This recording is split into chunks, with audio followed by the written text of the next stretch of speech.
మా ZPTC Kovur husband Prasad Bhaskar లేడీస్ని వాళ్ళు ఇష్టం వచ్చినట్లు కొట్టారు. అవసరమా ఇదంతా? ఎందుకు చేస్తున్నారు?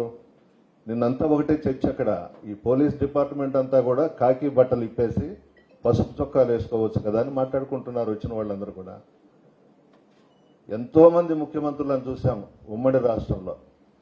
ఒక ప్రధాన ప్రతిపక్షంలో ఉండేవాళ్ళు జిల్లాల్లో పర్యటిస్తారు, ధర్నాలు చేస్తారు, రాస్తారోకోలు చేస్తారు, కార్యక్రమాల్లో పాల్గొంటాము, ప్రజల దగ్గరికి వెళ్తాము. ఇది ఎక్కడిది? ఇంత దారుణమా? పోలీసులను ఉపయోగించి రాత్రికి నా మీద 2 కేసులు పెట్టారు. ఒక నాన్ బెయిలబుల్ కేసు, ఒక బెయిలబుల్ కేసు. పెట్టుకోండి, ఈయన పెట్టుకుంటారు.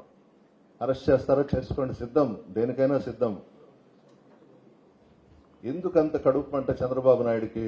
జగన్మోహన్ రెడ్డి గారు ప్రజల్లోకి వస్తే, జిల్లాల్లోకి వస్తే బ్రహ్మరథం పడుతున్నారు.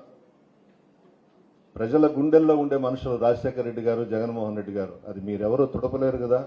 మొన్నేదో ఈవీఎంలతో మీ ప్రభుత్వం అధికారంలోకి వచ్చింది, ఆ బీజేపీ సహకారంతో. ప్రజలు మీకు ఓట్లు వేయలేదు. ఇంత కక్ష సాధింప? ఇది కరెక్ట్ కాదు. ఎవరిని పడితే వాళ్ళ మీద కేసులు పెట్టడం, జైళ్లలో పెట్టడం, అన్యాయంగా అక్రమంగా. గోవర్ధన్ రెడ్డి గారిని చూస్తున్నారు కదా, చాలా అన్యాయం ఇది. ఈ విధమైన రాజకీయాలు చేస్తూ పోతే చాలా కష్టం. నెల్లూరు జిల్లా ప్రశాంతమైనటువంటి జిల్లా. ఏదన్నా ఒకరు విమర్శించుకుంటాం కానీ అంత లోతుగా పోయి విడిపోయి అదేం ఉండదు.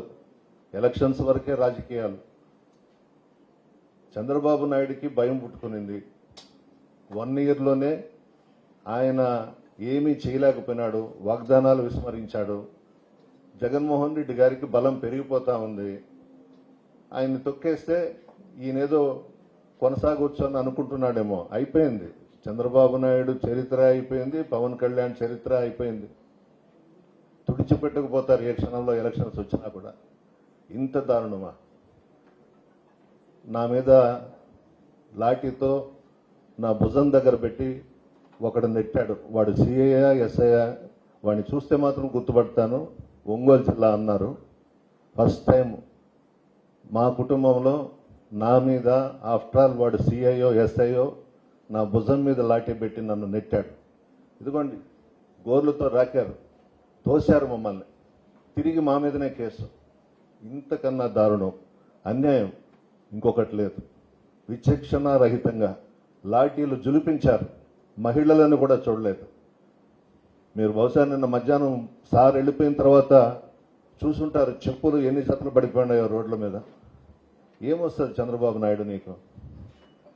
మామను అడ్డం పెట్టుకొని, మామ కూతుర్ని అడ్డం పెట్టుకొని వెన్నుపోటు పొడిచి అధికారంలోకి వచ్చావు. నీ జీవితమే విషం, నరం నరం విషం చంద్రబాబు నాయుడు.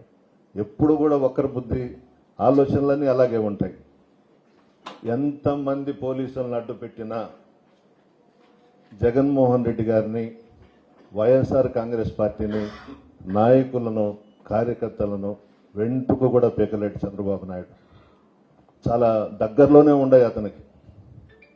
మేము కూడా చేసి ఉండొచ్చు. జగన్మోహన్ రెడ్డి గారు ముఖ్యమంత్రిగా ఉన్నప్పుడు మా సార్ అనుకొని ఉంటే చంద్రబాబు తిరగలేడు, పవన్ కళ్యాణ్ తిరగలేడు. రాష్ట్రంలో ఫ్రీగా వదిలేశాడు జగన్మోహన్ రెడ్డి గారు.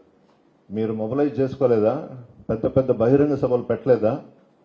ప్రజల్ని బస్సుల్లో తోలుకోలేదా మీ సమావేశాలకి? మేము అడ్డుపడ్డామా? ఒక్క నిమిషం చాలు కదా జగన్మోహన్ రెడ్డి గారు అనుకుంటే మీరు అసలు తిరగలుగుతారా రాష్ట్రంలో? ఈరోజు మీరు చేసేది ఏంది? మా నాయకుడిని అడ్డుకుంటున్నారు. అడ్డుకున్నా ప్రజలు ఆగలేదు కదా.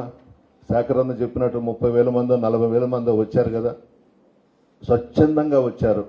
ఎవరు బస్సులు పెట్టి తీసుకురాలేదు. జగన్మోహన్ రెడ్డి గారంటే ఒక ప్రత్యేకమైనటువంటి అభిమానం ప్రజల్లో ఉంది. నిన్న చాలా విజయవంతమైంది. 1-2 ఛానల్స్ విజయవంతం కాలేదు, ఆడ బోసిపోయింది, ఎవరు లేరని రాసినా, ఛానల్స్లో చెప్పినా బ్రహ్మాండంగా జరిగింది, అద్భుతంగా జరిగింది, విజయవంతమైంది. దీనికి సహకరించిన ఎమ్మెల్సీసు, ఎక్స్ఎమ్మెల్యేసు, సమన్వయకర్తలు విజయన్న, పూజితమ్మ, అరుణక్క, ప్రతి ఒక్కరూ చాలా బాగా కష్టపడ్డారు. విజయవంతమైంది, సక్సెస్ అయింది. అందరికీ కూడా నా శిరస్సు వంచి కృతజ్ఞతలు తెలియజేస్తున్నా. మా పత్రికా విలేకరులకు కూడా చాలా థ్యాంక్స్ అండి, చాలా ధన్యవాదాలు మీకు. నిన్నంతా కూడా 1-2 ఛానల్స్ తప్పించి అందరూ కూడా మాకు అనుకూలంగా, ప్రత్యేకించి మా కుటుంబానికి జరిగినటువంటి అన్యాయానికి మీరందరూ స్పందించినందుకు మీకు కూడా నా ధన్యవాదాలు తెలియజేస్తున్నాను.